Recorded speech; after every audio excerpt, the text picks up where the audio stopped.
Hare Krishna. So welcome to our Sunday program, especially new people. Nama Om Vishnu Padaya Krishna Prasthaya Bhutale Srimati Bhakti Vikasa Swami Niti Namini. Nama Om Vishnu Padaya Krishna Prasthaya Bhutale Srimati Bhakti Vedanta Swami Niti Namini. Namaste Saraswate Deve Gauravani Pracharine. Nirvishesha Shunyavadi Paschatya Desha Tarini. Jai Shri Krishna Chaitanya Prabhu Nityananda Shri Advaita Gadadhara Shivasari Gaura Bhakta. Hare Krishna Krishna Krishna Hare Hare Hare Ram Ram Ram Hare Hare.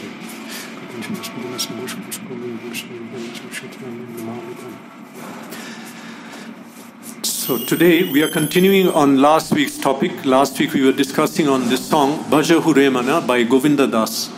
It has 4 texts. We looked at text 1 and 2. So as I mentioned, this is Bhagavad Gita class, but we are analyzing the song because that shows us practically how to live Bhagavad Gita. It was a song often sung by Srila Prabhupada, founder of ISKCON. He also gave purports on it quite a few times. Okay. So last time we looked at text 1 and 2. Text 1 and 2, I'll just repeat. The title is Bhaja Hure Mana. Song is in Bengali. Translation. O mind, just worship the lotus feet of the son of Nanda, which make one fearless. Having obtained this rare human birth, cross over this ocean of worldly existence through the association of saintly persons. Text 2. Both in the day and night I remain sleepless, suffering the pains of the heat and cold, the wind and the rain. For a fraction of flickering happiness I have uselessly served wicked and miserly men. So last time we said that this person, the author, Govinda Das, we see actually at the end he said Govinda Das Abhilasha. He has a great desire to do bhakti. But there's a problem. What is the problem? One problem, big problem, mind. The mind. So this whole song is directed at the mind. He's speaking to his mind. Bhaja Hure Mana. Oh my mind, just worship Krishna. Just worship Krishna. And what is the result? We explained last time. In text 1 it says, it makes one fearless. Okay, one feature of material life is fear. Fearfulness. What will happen tomorrow? What will happen today? What will happen now? What will happen when I'm old? What will happen? What will happen? So fearfulness is a characteristic of material life. But he's telling mind, why you have to worry about that? Just worship Nandana. Worship the son of Nanda, Krishna. Become fearless. Having obtained a rare human birth. We explained how rare is human birth. Having obtained the birth, cross over the ocean of material suffering, this worldly existence, instructing the mind, instead of trying to look for happiness in this material world, which is inherently place full of suffering, as the next verse will say, just try to cross over this ocean of suffering through association of saintly persons. Generally, when we have an interest, we look for similar-minded people. Lawyers have a lawyers club, or truck drivers association, so many. So if someone is interested in spiritual life, association of saintly persons gives knowledge and advancement and guidance, very valuable, that is not available in this world. Then it's just a summary of text 1. Text 2, he said, both in the day and in the night I remain sleepless, suffering from the pains of heat and cold. Suffering from the pains of heat and cold, wind and rain. So that is the nature of the material world. At day, night, we are sleepless, we are disturbed, so many conditions. Of course, weather is one, but other living entities create disturbance.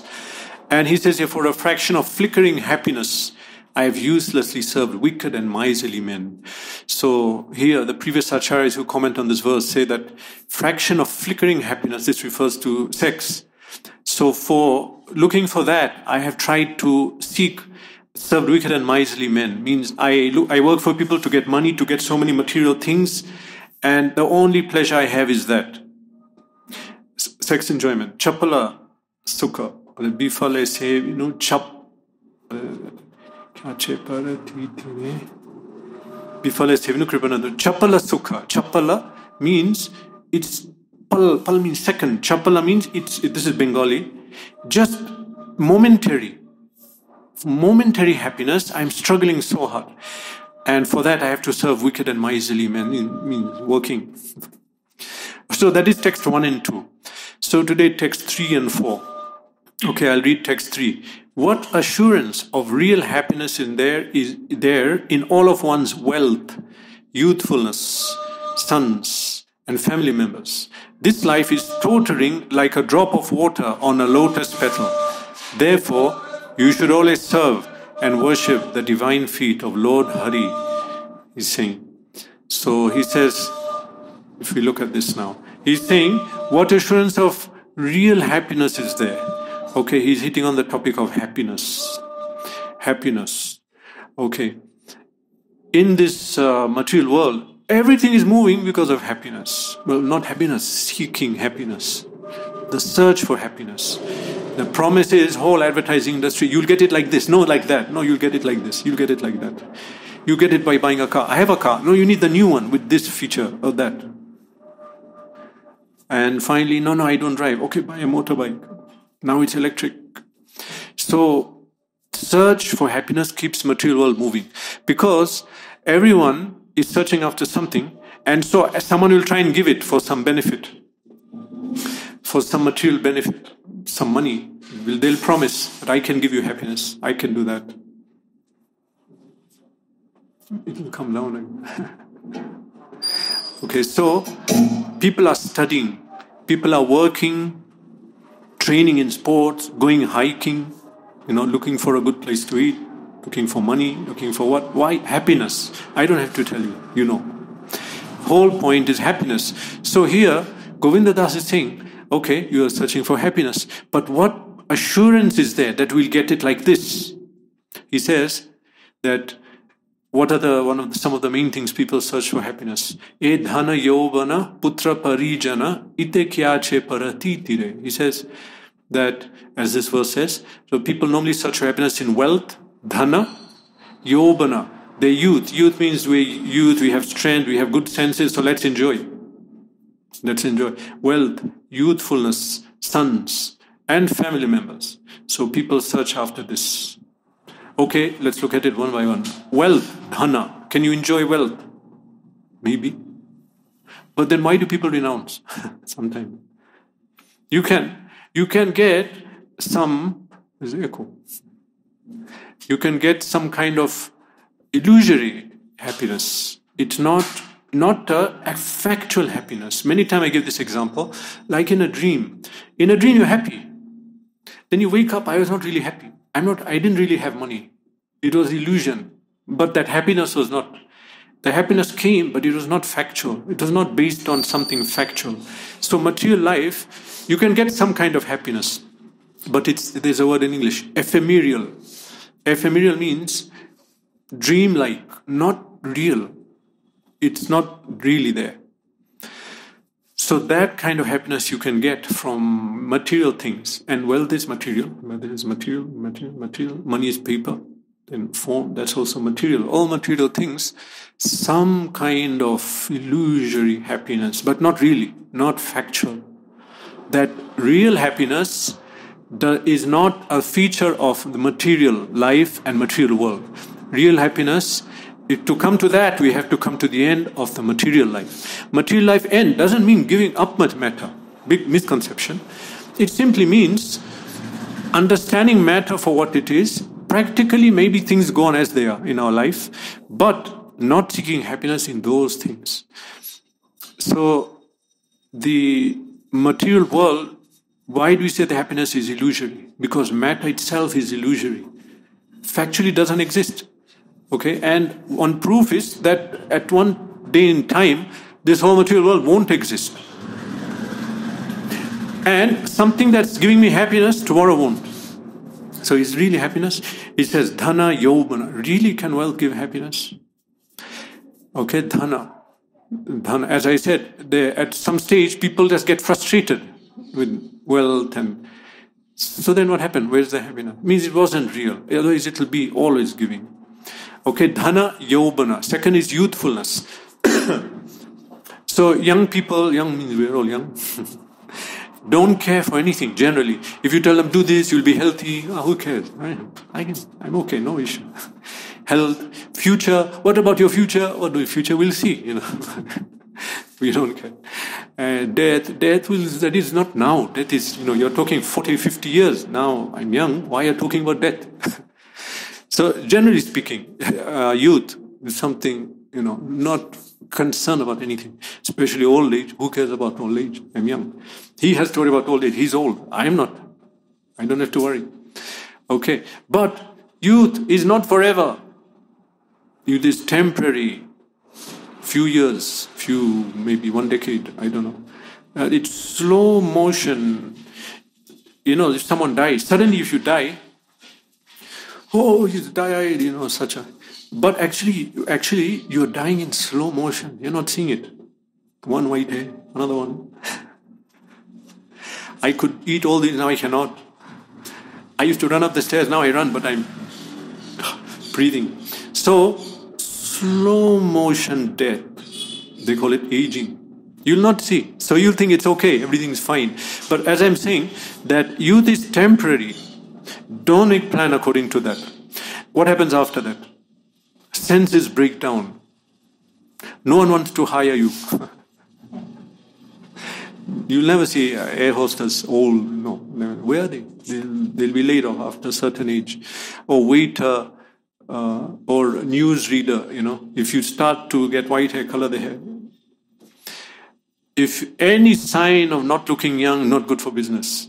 You'll not be hired, practically speaking. So senses break down, no one has time, because definitely you'll speak slower, you'll walk slow, so no one wants to, be around. This is old age, it's coming. It's coming to everyone. Sorry, I don't want to, I'm not a pessimist, I'm a realist. Okay. So, things you could do in 1 second, now it's become a big problem. I could just walk from here to there, now I'm struggling, I cannot walk, I cannot go upstairs, so many problems. I can't hear, I can't eat, I can't sleep, I can't stay awake. I can't wake up, I can't sit, I can't stand. What do I do? Everything is pain, everything is suffering. So, now if you lived your life thinking, oh, life is to enjoy, okay, now enjoy. You can't. The body is not there, senses are not there. Okay, Shastra is saying that, but if you have different idea, no, I can enjoy, it's okay, now you can, then later. So then it becomes a very big problem, then you become miserable. The goal of life is to enjoy, I can't enjoy, I'm so in depression, why?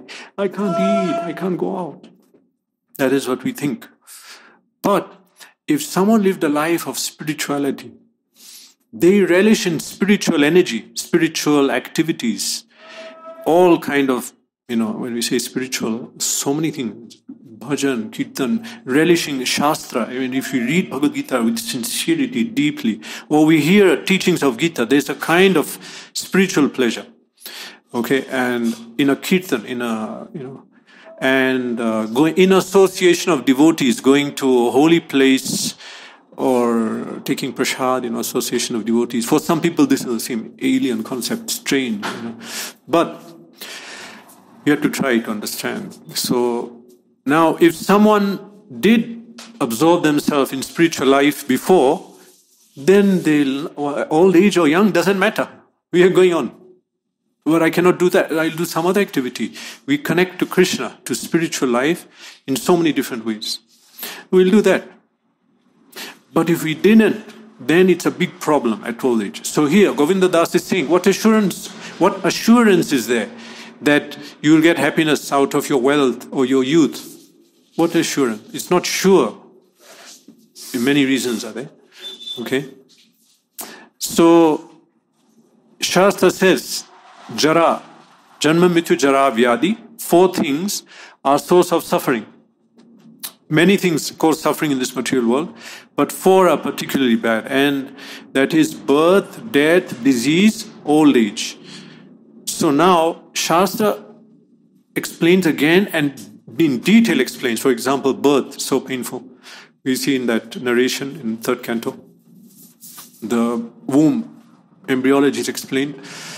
Then old age is explained in the 5th canto, how old age is suffering, death is suffering, and birth, death, old age, disease. Is it suffering? I don't have to say. Yeah, it is, of course. Disease is suffering. So that is the main suffering, but so much other suffering. Hot, cold. He says here, Shita Atapa Batabarishana, in the heat, in the cold, rain, I'm suffering. So, for those who do not put their mind on the material platform and the body and how the body enjoy, not on that platform, they actually have pleasure, because their pleasure doesn't depend on external things, and their pleasure is, you can say, eternal. It goes on non-stop. Now, it doesn't depend on young, old age, place. As I said many times, sometimes we go to another place, another country, and then people are, how do you like this country? How do you like this city? How do you like? But that happened to me. I told them, I'm doing the same thing where I go here or there. I'll wake up, I'll do Mangalarti, I'll chant for. I'm not really concerned so much with the surround. I'll even maybe cook the same thing, offer it. But it's great bliss. But we have to go to a place which is really boring or really fun externally, if you see it. We are still relishing in a different platform. So no need to go and seek on that level. And still, Govinda Das, he's a householder. He's a grahastha. So it's not that he's not connected to these things, but he's not seeking pleasure in these things. They are not a source of pleasure, and therefore he's preaching to his mind that what assurance of happiness will there be if you think that I should accumulate wealth, or youth, I'm here, I should enjoy, this is the time. No, it's not. One is that it's temporary. Second, it's not factual happiness. Okay, and then he goes on. Yeah, then old age. Old age, if you are on a spiritual platform, is a gift. It says in Srimad Bhagavatam, old age is like a boon, a great benediction. Why? Because the last attachment can go now. Why? Because you cannot enjoy. I want to do bhakti, I can't, because this so many things are pulling. But at old age, you cannot do anything. You can't eat. You can't do. Okay, let me just chant. Okay, chant all day. So that's like a boon. It's completely different for a devotee. Okay, so of course we are not old now, but we have to see this, because intelligence is planning for the future. How much are you planning? But who's planning for next life? We'll plan for 10 years. Old age, I'm planning. Are you planning for death? No. What about the life after? So Bhagavad Gita helps you to plan properly. So Shastra says that Jara, old age, is suffering. And it's trying to convince us, because better not reach that stage and get the difficult situation. Know from now that if you have a certain number of years and energy, use it to advance. Use your energy, intelligence, time, invest it properly. We have to invest properly now. People are concerned. Good investment. Best investment is future. Good health. No material body, no birth, no death, spiritual form, liberation. So, properly invest your time, energy, resources to advance. Okay, edhana yobana putra parijana. Then he says wealth, youthfulness, then sons and family members. So as I said, Govinda Das is a householder. But he's saying that what assurance is that I'll get my happiness from these things? So he's singing his realizations. So he's saying that, of course, we have these things, so we work, we do our duty, but happiness is not guaranteed from these things. We are attached to our bodies. Why? Because at the moment, all of us are not having a spiritual consciousness. We are material. Material means I think I'm the body. I think I'm man, woman, Indian, Muslim, Christian, Hindu. I'm having this consciousness. So now, in being in this consciousness, I see my body and say, okay, my body has some 5 senses. I found a way that I can enjoy from the body. So I become so attached. Like if you have something that's giving you great pleasure, you won't want to let it go. If you have a car or motorbike and someone damages you, get so angry. It's giving you prestige, great material enjoyment. So this body, we are attached to the body. So much attachment is there. Because through the body I can enjoy, through the 5 senses. So, not only the body, but everything attached to the body also gives us pleasure and we become attached. For example, this body is born in, let's say, Punjab. So now I am attached to Punjab. Great. And anything about Punjab, I'll hear, yeah. Anyone says anything bad, I feel pain. Why are you speaking like that? But previously I was born in Bengal. Then, and then everyone says something bad about Bengal, but that was past life. I don't remember anything. So it's not factual. But because I'm attached to the body is born there. Now I am attached to that land. Okay, land. Then I'm attached because this body is born from those bodies. Now those bodies are attached. And this body is born from that body. But that body, also these bodies are born. So I'm attached to those bodies. So I attach to body and other things related to the body. It goes on. Ultimately, some people become very, magnanimous. They're not just thinking about themselves. They're thinking about the whole human race. Very nice people. Okay. But what about the dogs? What about the grasshoppers? You're not thinking about that? Inconsiderate person? So, attached to body, attached to family, society, country, human race. But really, we are not. It's the full, most magnanimous person, because this is known as Kripana, Duratma, who is just miser. I'm thinking about me, my community, my family, my country, my race, my species. But Mahatma, he's thinking about not only him, but all living entities, all creation.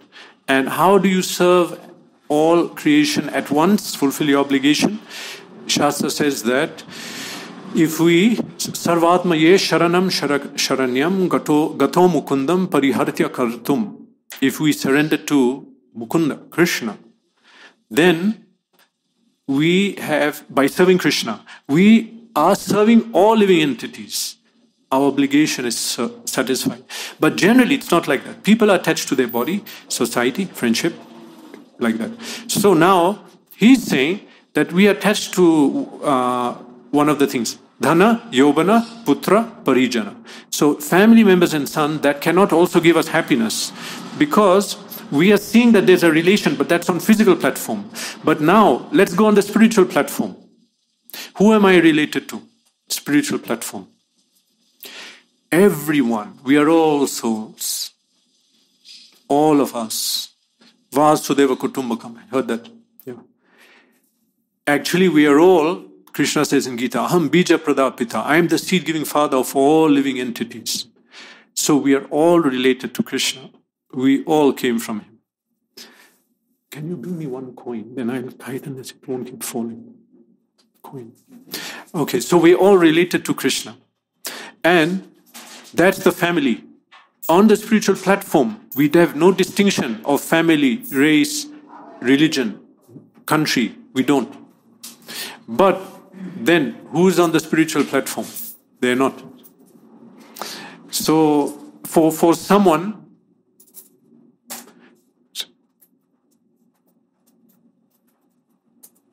on the spiritual platform, he sees everyone equally. Pandita, Samadarshina, he sees everyone as equal. Okay, but if not, we are just seeing our own family.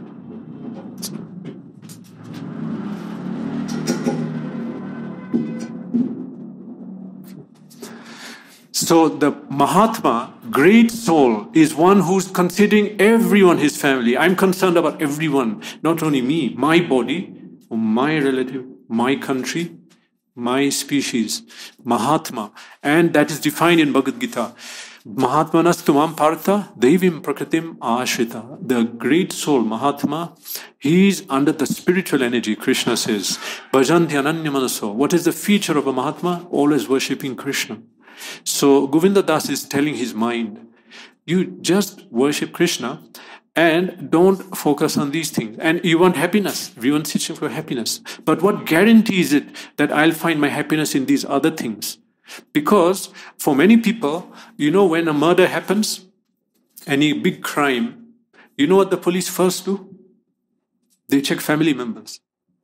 Any great, crime towards especially women, they look at close people first. Family, friends. And mostly they'll find it there. A lot of the time. And many people, their problem in life is not this or that person, but my own family. Sometimes, not always. But this is the issue. So he's telling his mind, don't look for happiness there. What he guarantees there, we don't know. So don't seek on that platform. Okay. Kamala Dala Jala Jivana Talamala. In text 3, the last line, it says Kamala Dala Jala Jivana Talamala. Now, that is Bengali. Translation is that this life is tottering like a drop of water on a lotus petal. Bhajahu Hari Pada Nitire. Therefore, you should always serve and worship the divine feet of Lord Hari. He's concluding, that is concluding. So, if you look at this analogy, like a drop of water on a lotus petal, but of course, city people maybe never seen a lotus, let alone a drop of water on a lotus petal. So analogy is like this. Actually, there are two ways to explain this. Kamala is lotus. On a lotus, if you come in the morning, okay, where they grow, dewdrops come. Overnight, some drops condense on flowers. And if you try and pluck it or move it, that dewdrop anytime will fall. It's on the edge. It will just fall. Because the lotus petal doesn't get wet. The water will just stay there. Anytime it will come out. When will it come out? Anytime. Where? We don't know. This is life. When will it end? When will something happen to me suddenly? I don't know. Anytime. But also analogy here, another explanation is that the lotus petal, the lotus grows in the water. So anytime the water, something can cover, like some elephant enters, the water will come and the lotus will be flooded. So that is another analogy. But both of them explain that the position is very fragile of the drop of water. Anytime it will fall off the petal. Or the lotus, anytime will be covered by water. So the analogy is like this, that this material world, anytime anything will happen. So he's speaking to his mind, that you're searching after this and that happiness, making big plan, but you don't know, anytime in this life, everything will end. Then what will happen? Then from Shastra we know, is that Tatha Dehantara Praptir, we take another body. So question is, okay, I'm taking another body. Where? Which body? How will I be born? In what situation? Will it be suffering? Imagine now being born now, right now in the middle of Ukraine. War is going on. You can anytime be blown up. And you're thinking, one is I need food. Definitely everything's about food. Next is that where I'll go, so that I don't get blown up. Where shall I go? In a war situation, what do you do? So, what if you're born there? Or born in a desert? Big problem. Rattlesnake, water, at night cold, day heat. So you can be born in a difficult situation or difficult body.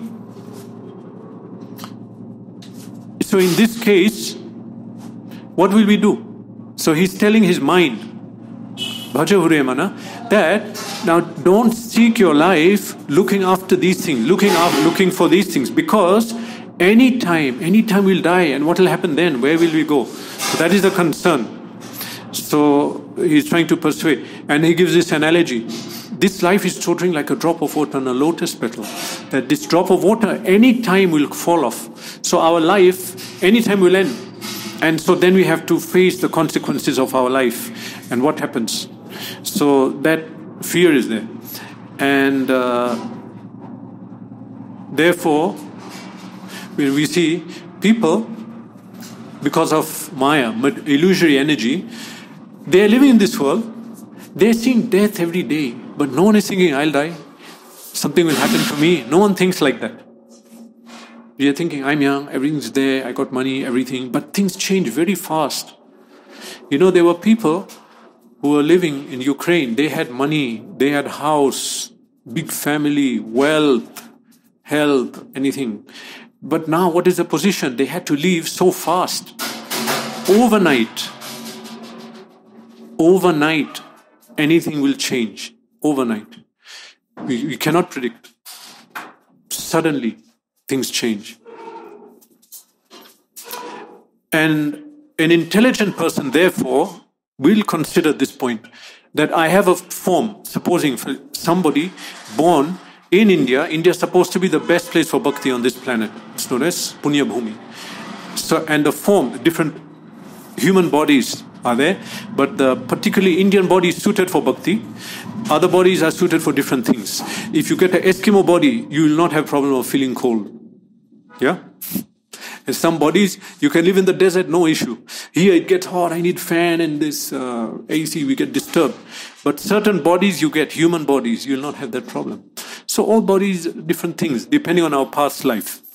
But we understand from Shastra that, for 5th canto Bhagavatam, that particularly one born in India with a human Indian body, this is suited for bhakti, because our past life we were doing some kind of spiritual activity.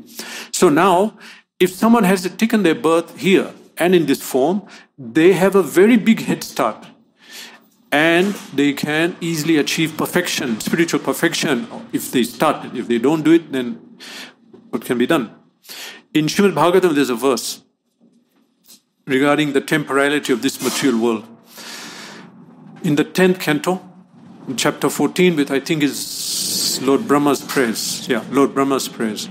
So Lord Brahma is praying, Samashritaye pada pallava plavam mahatpadam punya yasho murari bhavam buddhir vatsa padam param padam padam padam yadvipadam nate sham.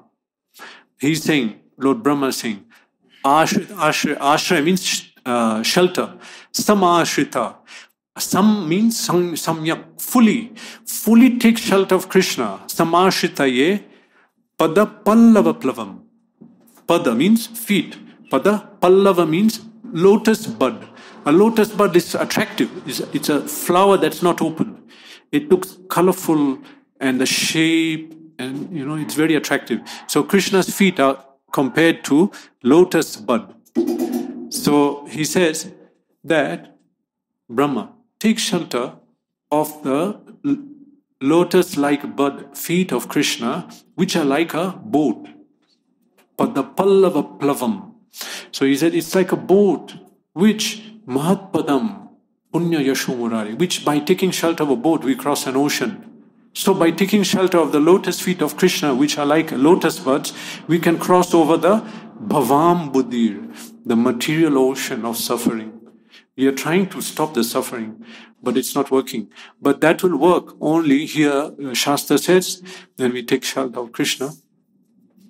Samashrita, not half, not quarter. It's saying fully taking. That means I fully accept Krishna is my shelter. Ashrit. I don't take shelter of money or my body or my looks or anything else. That everything I surrender to Krishna. So he says, Mahatpadam, you can go to the supreme destination. Punya Yasho Murari, another name of Krishna. Bhavam Buddhir, you can cross over the ocean of material suffering. How will you cross it? Vatsa Padam, Param Padam. Vatsa means? Calf. There are many, in Sanskrit there's like many. So one of, here context, the word is actually calf, baby cow. So now, again, if you've been to the farm, unlikely, if you're living in BTM, JP Nagar, you will not see a calf hoof print on a soil. So what happens in the farm, definitely the main activity is farming and cow herding. So the cows make many steps. Now calf footprint is tiny, this much. Calf, of course, because the leg is small, it will sink inside the soil. And then if there's any water, you're watering the plant or rain comes, little water fills up in that little puddle. So now, when you see that puddle on the ground, you think, how am I going to cross over this? Do you think it's a big problem? No, it's a calf footprint, puddle. So it says here, Bhavam Buddhir Vatsapadam. That great ocean of material suffering becomes like that little calf footprint. We can easily cross that. That's not a problem. So this is the analogy given, that one who takes shelter of Krishna is able to cross this great ocean which people are trying to cross simply by taking shelter of Krishna. That boat, but the Pallava Plavam, can help you cross over the ocean just like a calf's footprint, padam. Then Param Padam, then we go to the Param Padam, supreme destination, Vaikuntha, the spiritual world. Padam Padam Yadvipadam Netesham. So the reason I quoted this verse is the last line, Padam Padam Yadvipadam Natesham. One, it's poetic. They're using Pallava, Plavam, Mahatpadam, Param Padam, many words. It's a play on Sanskrit words. The last line is saying, Padam Padam Yadvipadam. Danger at every step. Any step, danger. That is material world description. So, one who takes shelter of Krishna, they go to the supreme spiritual destination, not the place where there is danger at every step. So Lord Brahma is saying that in that verse, take shelter of Krishna, we'll attain all our spiritual desires. We'll be able to cross over this ocean of material suffering where there's danger at every step. So, danger at every step. And therefore, here he is saying, Govinda Das, that what assurance is there? He's saying that this life anytime will end. There's a danger. So think about that. Don't just think that I have to seek happiness. Think about how we'll overcome this danger. And how you overcome? The last conclusion, Bhajahu Hari Pada Nitire.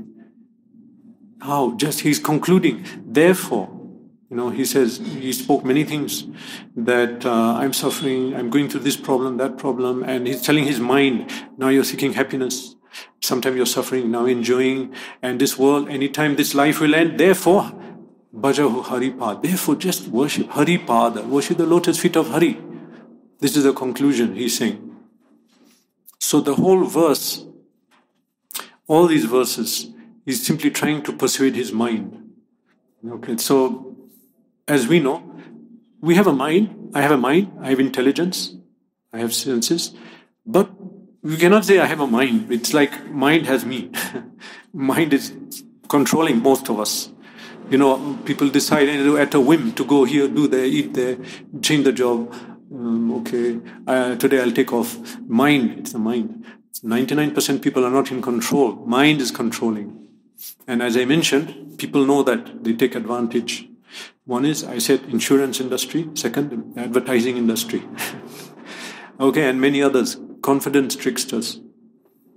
Many thieves they play on these emotions, Just like I was once at Kumbh Mela. We were in a tent talking, and that was what they call Videsh tent, all foreigners. Camera, everything expensive. So some group of boys came at one side. It had two entrances, 1, 2. They came there. Hey, money. What? So much money. We look, money is on the floor. Money. They pointed and went away. As if your money. Now who will say it's not my money? Everyone got up except one person. They all got up, my money. Let's see, mind is, And then the others, someone immediately came the other side to pick up all the things. Then he saw someone and ran away. Then we found out what happened. So people know how to use the mind. We're not in control of our mind. And so we are suffering. And therefore, this prayer, Govinda Das is telling, he wants to do bhakti. At the end, we'll see. Govinda Das Abhilashare. He says, I want to do bhakti, but mind is not allowing. He's telling the mind that you please cooperate with me. This is what I want to do. It is the deep longing of Govinda Das to engage in bhakti. But all this prayer is to tell the mind to cooperate. So now, this song has 4 verses. The 3rd verse, he concludes his petition to the mind. Then he's saying what he wants. He says, Abhilash, Govinda Das Abhilashari. What is that? He says that it is a great longing and desire of Govinda Das to engage in the 9 forms of bhakti. There are 9 forms of bhakti as we understand from Shastra. Okay, some of you know that. Okay. So he says, Shravana Kirtana, this is in Bengali. Shravana Kirtana Smarana Vandana Pada Sevana Dasyare Pujana Sakhijana Atma Nivedana. Translation. He wants to do devotional service by hearing about Krishna, Shravanam, hearing about Krishna, hearing about from Bhagavad Gita, Bhagavatam, pastimes of Krishna. Shravana Kirtana, he wants to do kirtan. Kirtan means either singing, chanting japa, or glorifying God. Shravana Kirtana, Smarana, remembering, we read things and we remember, we recall and feel great happiness by recalling what we read in Bhagavad Gita and these spiritual activities. Vandana, offering prayers, we offer prayers to God. Pada Sevana, serving the lotus feet of the Lord. So under here comes pilgrimage. Dasya, become a servant of God, that's another form of bhakti. Puja, archan, worship, archan, puja. Sakhi jana, becoming a friend of the Lord. You know, we have a friend, we disclose everything to our friend, we have a close, intimate relation with the friend, so we can make friendship with God. And Atma Nivedana, giving up everything for God. So he's saying, the Govinda Das Abhilashare, this is my great desire to engage in these activities. We want to do that. Yeah, we want to engage in bhakti. But what happens? Then the mind comes in between. Under mind is senses. So this is an issue for the sadhak. Sadhak means one who is doing sadhana bhakti, not on the perfectional stage of bhakti. At a higher stage, one overcomes these problems. But most people are on the stage where we are trying to overcome this control by mind and senses. Then it keeps dragging us. And we may do like 3-4 days, 1 week, and then again it's dragged. Okay? It's a continuous war. It's called a war of attrition. Some wars, there's a strong and weak side, and immediately that's found out. And then war ends. Or more intelligent tactics, or strength. But other war goes on and on and on and on and on, doesn't end. The idea here is each one is trying to wear out the other one. When will you run out of ammunition? When will you run out of food? When will you run out of your patience? Or when will the public just forget it, would stop this war, you know? But that's called a war of attrition. That it's not based on strength, but trying to wear out. And one example is guerrilla warfare. You heard of guerrilla warfare? It's going on in northern tip of India. They'll not come and fight. Just attack, go, trying to wear you out. So now the war on our mind, it's not really our mind problem. Problem is illusory energy, Maya, that's born of material desires in our mind. So that war, it's not going to be won just like that. That will go on. It will go on till we get liberation. And so we have to be ready for long drawn out war. But we don't have to worry if we are absorbed in these forms of bhakti. If we are absorbed in devotional service, then our mind, our senses, everything is not a problem. It's explained that, for example, the senses are compared to snakes. If you're near a snake, you just go far away because you cannot predict snake. Dog or cat is sleeping, he's sleeping, Even lion. When lion has eaten lunch, he'll not get up and attack anyone. And animals know that they'll go right near the lion. It's a fact. But you cannot predict a snake. Even he cannot eat anything, he'll just bite. No reason. He'll enter somewhere, go and bite someone and go away. They wake up and then people wake up and this fellow didn't wake up, he's dead. What happened? He got bitten by a snake. It was common in the village. So, snake is like that. Senses are compared to snakes. Anytime they'll get you in trouble. So we don't trust them. And so, they should be engaged. But somebody who is doing bhakti, senses are compared to snakes without the teeth. When they take out the teeth of the snake, then no one cares. Animals find out, they also don't care. A python doesn't have teeth. It doesn't have poison. No, they constrict, crush their prey. So you see a python in slow fellow, I don't care.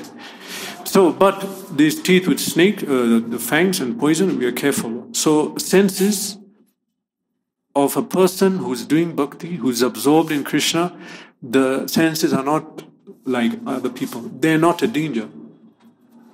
So the only way to stop the disturbed mind and senses is written in Bhagavad Gita. Stani sarvani samyamya yukta sita matpara. Engage the senses in me, Krishna is saying. Engage them in me, they'll be controlled. How? These are the ways. 9 forms of bhakti. So Govinda Das is abhila. This is his desire, that I want to engage in these forms of bhakti. But like him, all of us, mind is a problem. So Govinda Das is praying to his mind that, he's through proper philosophy that, look, there's no point. I want happiness. Happiness, you will not get it here, you'll get it there. He's trying to tell his mind. And he's saying, anyway, you're looking for happiness. Anytime, meanwhile, you may die. Then what happens after that? Where will you take birth? In what situation? So he's preaching to his mind. And this example for us also. If we hear instructions of Bhagavad Gita, we can understand our actual situation. Not the, now it's illusory situation. We are thinking, I am in this body, I am in this world. Actually, what is going on in this world? What is our situation? That has to be understood from Gita. That we are souls, we took this human birth, which any time will end. Anityam, arthadam anityam, it says in Srimad Bhagavatam. This human form is very valuable and it's temporary. So you have a great value, use it while you have. And so, arthada anityam, temporary human form.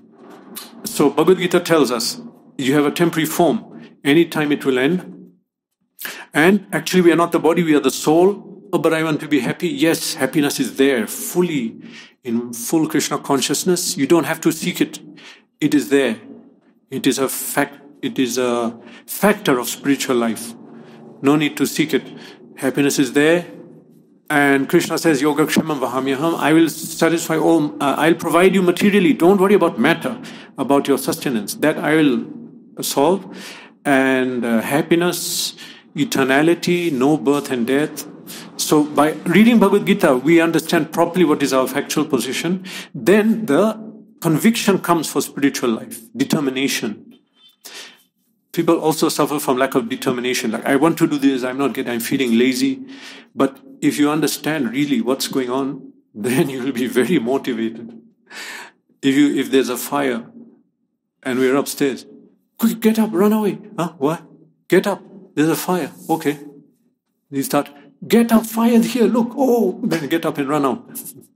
He got gyan. He realized there's a fire right here. I'll get burnt if I... Then he's motivated to run out, which before we could not motivate him. So similarly, by understanding teachings of Gita properly and philosophy, we'll get the full motivation to do bhakti. Now we're having I can't wake up, I can't chant, I'm trying, I'm reading, I'm born. There's a program, but I'm busy and so many things. But if we understand really what is our situation, then we'll endeavor so fully. Because we'll realize there's no other way. This is the way. And if I don't do it, what is the result? The result is very dangerous, very bad, very depressing, great suffering, whatever it is. So, just like Govinda Das, he preached to his mind. We had to preach to our mind. Engage it in, give it instruction of Bhagavad Gita, the knowledge, Bhagavad Dharma, delineated in Bhagavad Gita, Srimad Bhagavatam. This knowledge, which will give us that knowledge will come and make us motivated. So it's important to understand these topics as he is explaining. Okay, Hare Krishna. So, is there any question what we spoke? Today was part 2, 4 verses. BHAJA Hare Mana. Very nice sounding song. We didn't sing. We sing every week almost. Kirtan night. The actual teachings is essence of Gita. How we should realize this world and endeavor for self-realization. There is the happiness, there is the success, there is the perfection of life. Don't be in illusion thinking I'll get it anywhere else. Because otherwise in future we'll realize this is the only way after many births. Okay, any question? Hare Krishna. Question? No. Question? No. Alright, we can end. Srimad Bhagavad Gita ki jai. Srila Prabhupada ki jai.